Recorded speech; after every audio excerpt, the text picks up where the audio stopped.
السلام عليكم ورحمة الله وبركاته. تعالوا أوام نخش على الوصفة بتاعتنا. طبعا الوصفة بتاعتنا دي مصر كلها عارفاها والدنيا كلها عارفاها، لكن في تكات جديدة لازم أو تكات مهمة جدا علشان انتي تعملي حتة لحمة تلاقيها جميلة طرية. يعني انت هتشوفي تمام. اول حاجة معانا عرق من اللحمة. معانا ايه؟ بنعمل الفتحات دي مش بنعملها في جميع الاتجاهات. فلفل، بنحط فلفل، وممكن التومية لو كبيرة تقطعيها نصين، او يعني تخليها على، مش لازم تبقى كبيره، وتغرزي التوم والفلفل الاسود في الكلام ده كله. ومعانا طبعا اكيد تكات جديده، لازم نصرة لما تعمل اكله لازم تضيف ليها تكات جديده.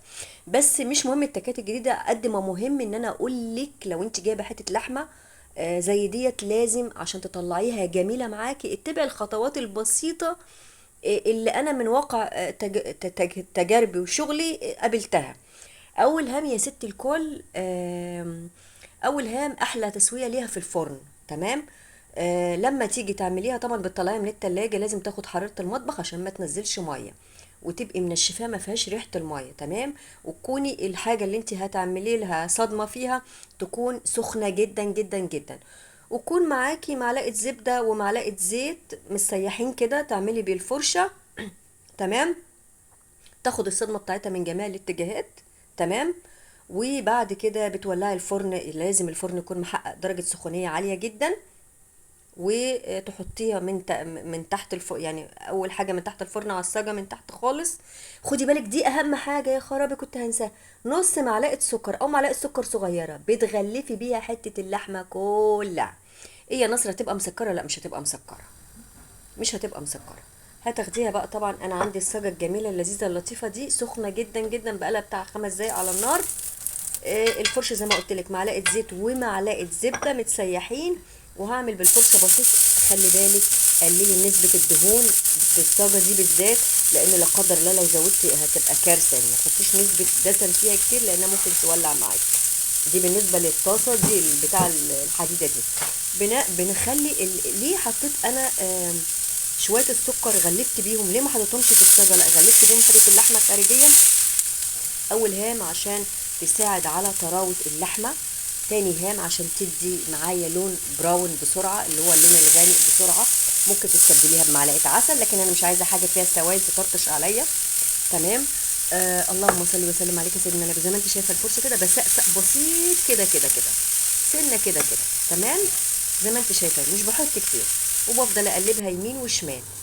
يمين وشمال، افضل اقلب في حته اللحمه لحد كلها ما تتغلف والمسام بتاعتها تتقفل خالص. والحتت اللي هي من البتاع دي طبعا انت ليكي ان انت تمسكيها بالسناده. انا نصر خلاص يعني اتعودت على السخونيه، فما تقلدنيش في الحته دي بالذات. تمام. ايه تاني ايه تاني؟ زي ما انت شايفه كده انا بعملها كده. انت ممكن بالسناده، قلت زي ما اقول لك السناده اللي هي في المطبخ دي تسندي بيها. تمام. ايه تاني اهم تسويه فيها ان انت زي ما بقول لك كده بتسخني الفرن على العالي وتحطيها من تحت لمده نص ساعه، وتكمريها بالفويل. وبعد نص ساعه توطي عليها الفرن. تخليها على 170 او 180. كيلو اللحمه بياخد 45 دقيقه. ده تقريبا كان كيلو ونص. تمام.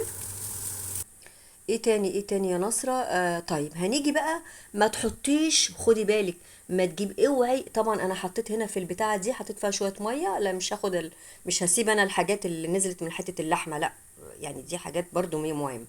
عندي كميه من البصل، وعندي راس توم، وعندي راس توم، وعندي فلفل حصى. عايزه بقى تحطي انت منكهات اللي انت عايزاها حطيها. وعندي كمان رشه من جوز الطيب. في ناس بتحب تاكل الحاجه بطعمها يا جماعه، ناس بتحب تاكل الحاجة بطعمها، طعم اللحمة، طعم العدس. ما نحطش مليون ألف حاجة بتضيع طعم الحاجة. ايه تاني عايزة اقوله؟ ايه تاني؟ بنسى كم يا ولاد الكلام، بنسى الكلام. خلي بالك التسوية دي نوع التسوية مهم. نوع الارشادات اللي انا بقولك اتبعيها دي مهمة جدا، لانها دي هتطلع معاكي حتة لحمة محترمة طرية كمان، وانت بتقطعيها مش هتفرول معاكي. شايفة؟ انا ما حطيتش مية، حطيت بس اللي هو حتة على فكرة حتة اللحمة هنا كانت سخنة. شايفاها وانا بقطعها طرية ازاي؟ خدي بالك من الحتة دي. شايفاها ما بتفرولش ازاي؟ لانك انت اتبعتي حاجات اللي انا قلت لك عليها. اتبعتي ان انت تحطيها تغلفيها بشوية السكر. اتبعتي ان انت تغلفيها بورقة الفويل وتسيبيها في الفرن، ما تبقاش ايه يعني الدنيا مهوية عليها. اتبعتي التوابل. اوعي تجيبي كمية توابل وتروحي مبطنة حتة اللحمة من بره، كارثة الكوارث. بعد ما هتستوي وانت بتقطعيها، الكفر ده هيفصل. الكفر اللي هو ده مش هيبقى اللون ده، التوابل هتتحرق وهتفصل معاكي وانت بتقطعي حتة اللحمة، هتحس انها خارجيا مسلوقة. اتبعي كل الارشادات اللي انا بقولك عليها دي.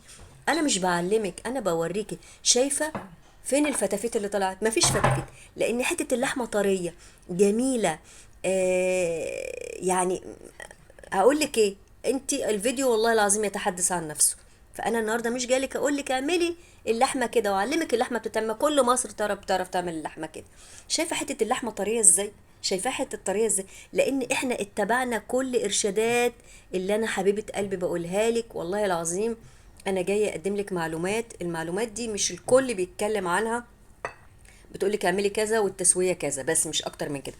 اوعي تغلفي حته اللحمه بالتوابل.